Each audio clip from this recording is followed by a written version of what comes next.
Now, let's move on to a more significant story. Comedian and actor Tim Allen has taken to X to reveal that Erika Kirk's speech, where she forgave Charlie's killer, inspired him to forgive his father's killer. He wrote, "When Erika Kirk spoke the words on the man who killed her husband, that man, that young man, I forgive him, that moment deeply affected me."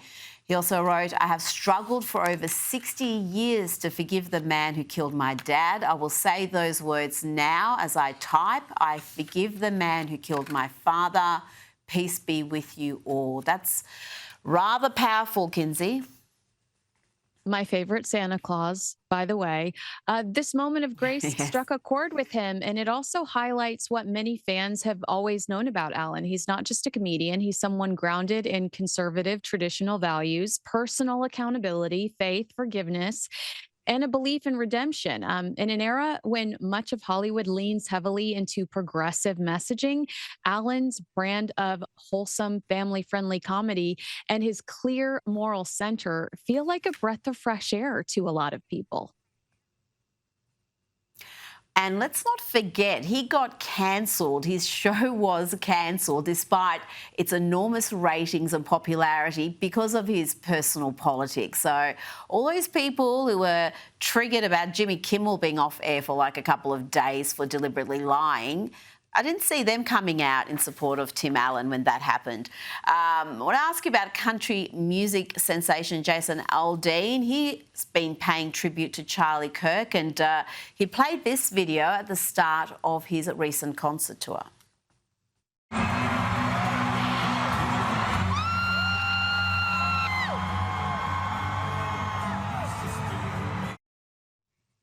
Kinsey, I saw Jason and his wife at Charlie's funeral in Phoenix. They were clearly deeply impacted by Charlie's murder. I mean, Aldine, similar to Tim Allen, what we're just talking about, can relate to Charlie Mm-hmm. Kirk's legacy. He talked about that 2023 single, Try That in a Small Town. It drew backlash and was briefly pulled from CMT. And he said that people like Charlie Kirk were the first to say, this is what it's all about, this country coming together, you know, calling out stuff when we see it, trying to get everything back on track. So I do know that they had a great relationship and they really admired each other. But I cannot tell you how many people I've had to block and unfollow over the last few weeks that have no idea about this man, but we're quick to judge Mm. Charlie. I mean, have some empathy over the fact that this is a father that no longer gets to raise the babies he was so proud of, and in these babies that don't have a dad. I'm grateful to people like Jason Aldean that'll speak up for him and will be kind and honest about who Charlie Kirk was.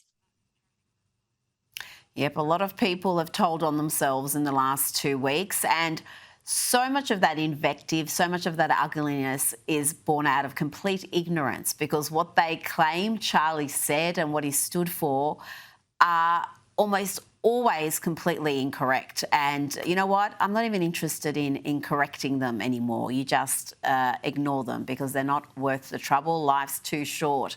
Now, Matthew McConaughey, life's never too short for him. He's revealed in a new interview that he and his mother, Mary Kathleen K. McConaughey, once fell out for almost a decade. They barely spoke because, I can't believe this, Kinsey, she was leaking stories to the press. I mean, I sort of love this story because it's so relatable. Like the mom that's so proud of you that she can't keep her mouth shut about you. I mean, obviously, I feel bad for him. They've since reconciled and even work together now. And this is another example of this wholesome reinvention. Hard to believe that this is the same guy who was once known for pot smoking and bongo playing in Austin, Texas. He's been very vocal about his beliefs and the importance of God in his life, particularly after having children. Despite issues with his mom, he seems like a really great father. Kinsey, he is a beloved actor. I would say if you were going to judge the acting world right now, he would be the most popular male actor. And the fact that he moved his family out of Hollywood so he could raise them in a more wholesome setting speaks volumes about the type of man he is.